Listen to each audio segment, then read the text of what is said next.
most of the British media just simply focused on Liam Fox's relationship with Werity as his best man, and the fact that they dressed in a similar style, and they clearly stayed with each other on a regular basis. So many of the press articles focused on the fact that there seemed to be a rather interesting, and some would say unnatural, relationship between Liam Fox and his best man. But one or two papers started to dig a bit deeper. But when they produced articles, the articles contained information, but it was very confusing. It was very hard to piece together what they were actually talking about. And I can say that we and a large number of other people have done a lot of research on this. And if I may, I'll just take listeners through some of the things that we now know.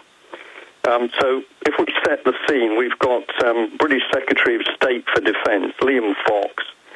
He chooses his best man as a personal advisor, and his best man actually makes out that he is a bona fide government advisor, and he then accompanies his best mate, Mr. Fox, on tours and missions around the world. So there was instant deception that you had somebody who was not security cleared being touted as if they were part of the British government. That was Mr. Werity. But Werity had set up a number of organisations which we really need to look at very closely, and certainly Americans need to look at this very closely, because these are the tentacles that are working very hard to drag both Britain and America into further wars. But I'll just add at this point that, of course, Britain almost has no armed forces left. Most Americans will simply not understand how big the cuts have been on British military. So when our Prime Minister David Cameron is talking about wars against Iran, it's not going to be a major effort by the British. It's going to be American lives that are lost fighting Cameron's warmongering. But if I just bring you back to Mr. Werity, Paul has already mentioned Atlantic Bridge, which was a so-called charity to help drive and improve relations between Britain and America. But that charity was actually closed down by the formal body in UK because it was highly political. And under the charity rules in the United Kingdom, you can't be political if you're a charity. So the Atlantic Bridge organisation was fraudulent itself. And when you look behind, we find, for example, people like John Falk, who's a US defence lobbyist, linked in with an organisation called Kestrel in the USA, which is ultimately linked through to Blackwater or Z.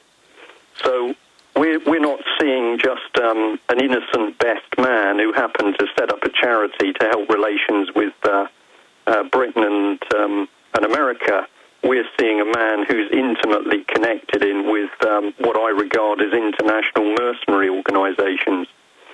One of the papers that added a bit more was the Independent on Sunday, because they ran an article which was actually front page, and it said that Werity, and let's remember, he is the man right alongside the then Secretary of State for Defence in Britain, Mr. Fox.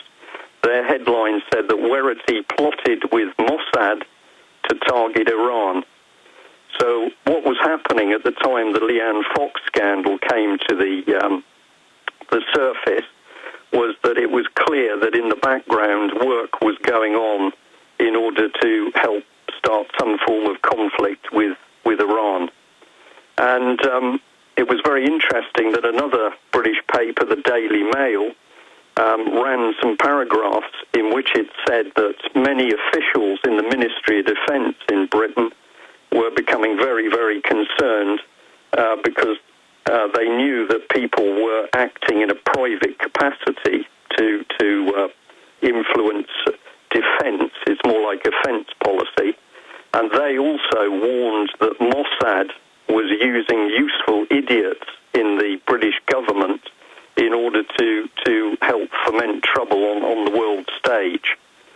So it was really quite interesting that if you did look right the way across the media, you could find a lot of information, but it was all in bits. There were other names that came forward in this scandal. One of them was Matthew Gould, the UK ambassador to Israel. He's an interesting character because he was originally the private parliamentary secretary to David Miliband. Of course, we've now got one of the Miliband brothers, Ed Miliband, who's leading the Labour Party in Britain. If we delve into his background, he comes from an absolutely dedicated Marxist family. So there's another little interesting bit. We find venture capitalists who donate £125,000 to the Conservative Party, but the real meat of it is in relation to an organisation called Pargav, and this effectively was a lobbying group that Adam Werrity had set up.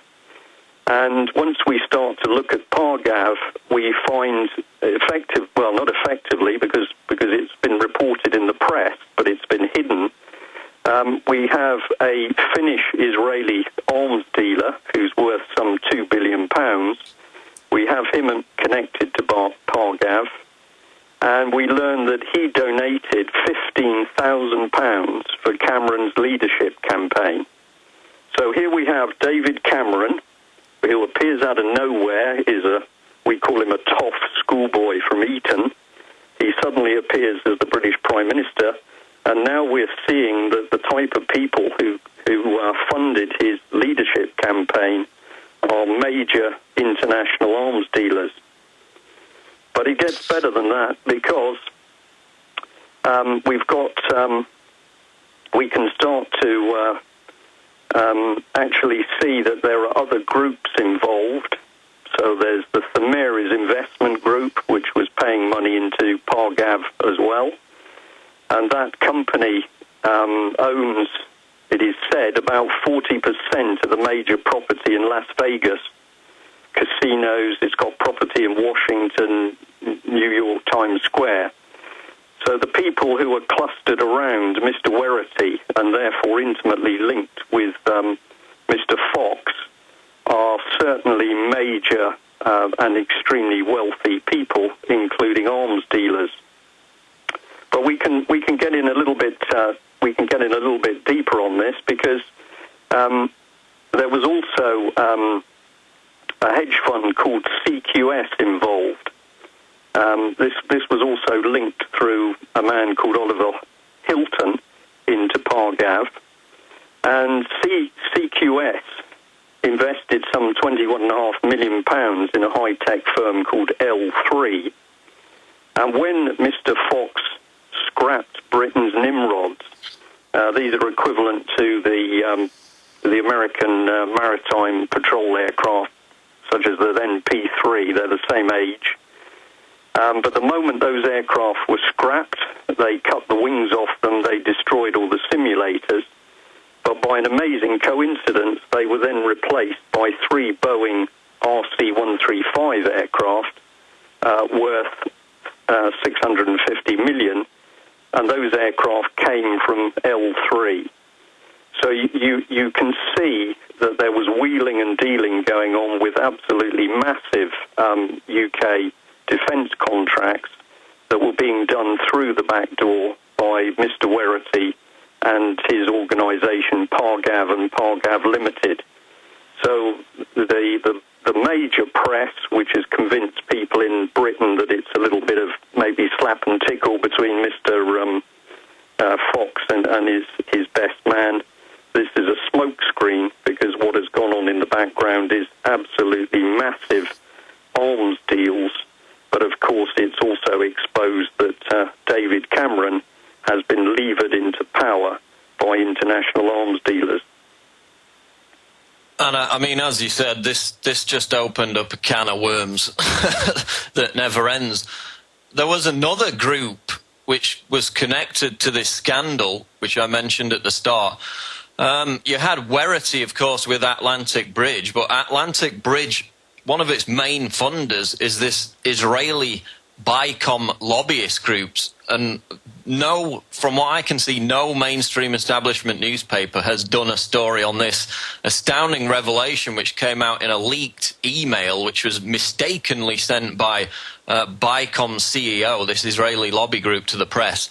And in this email, Brian, they brazenly boast about how they've penetrated BBC News and Sky News as a means of, quote, ensuring the most objectively favourable line was taken, end quote, in relation to a pro-Israeli stance in the news.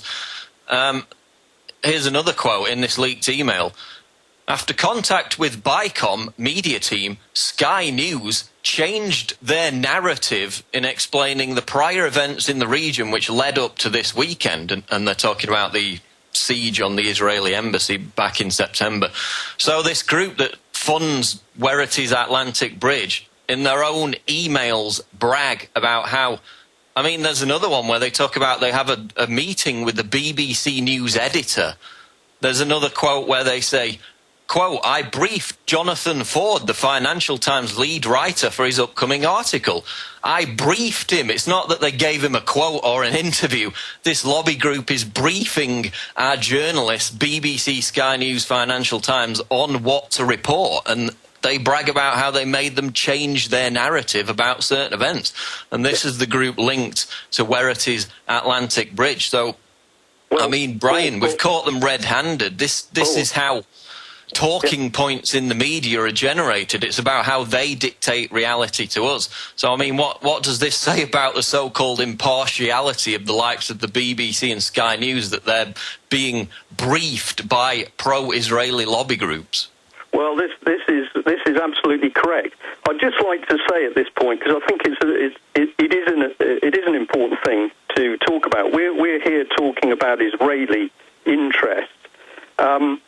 The principal interest for us is what our own ministers are doing intermixing with these people.